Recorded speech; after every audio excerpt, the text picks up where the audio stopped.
অসপি থুডিকাম nasal স্পিকুলাম। আমাদের থুডিকাম nasal স্পিকুলাম হলো এটা। এই যে এরকম একটা থুডিকাম নেজাল স্পিকুলাম আমাদের অসপিতেও আসছে। অসপিতে থুডিকাম নেজাল স্পিকুলাম। কোশ্চেন 1 হলো নেম দি ইনস্ট্রুমেন্ট। না, ইনস্ট্রুমেন্ট থুডিকাম নেজাল স্পিকুলাম। থুডিকামস হবে, থুডিকামস নেজাল স্পিকুলাম। যে কোনো ইনস্ট্রুমেন্টের প্রথমে এস একটা হবে, কেমন? Thudichum's nasal speculum. Number 2, name the procedure using by this instrument. এই ইনস্ট্রুমেন্ট দিয়ে আমরা কি করি? একটা হলো অ্যান্টেরিয়র রাইনোস্কোপি। অ্যান্টেরিয়র রাইনোস্কোপি মানে নাকের আমরা সামনের দিক দিয়ে আমরা নোজ এক্সামিনেশন করব। Number 3, mention to condition where this instrument should not used.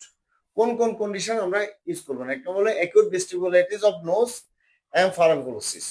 ফারাঙ্গুলোসিস এই দুইটা পেইনফুল কন্ডিশন আমরা ব্যবহার করব না। নাম্বার 4 হলো নেম ওয়ান আদার এ লাইক ইনস্ট্রুমেন্ট। আরেকটা এরকম একটা আরেকটা ইনস্ট্রুমেন্ট নাম কি? নাম হলো কিলিয়ন্স নেজাল স্পেকুলাম। এইভাবে এই চারটা কোশ্চেন আমাদের এই অস্পি আগের অস্পিতে ছিল। এরকম যদি আসে কিলিয়ন থুডিকাম নেজাল স্পেকুলাম যদি আসে, এই কোশ্চেন গুলো আসবে, এগুলো ইনশাল্লাহ তোমরা পারবে। আজকে অস্পি থুডিকাম নেজাল স্পেকুলাম। থ্যাংকস।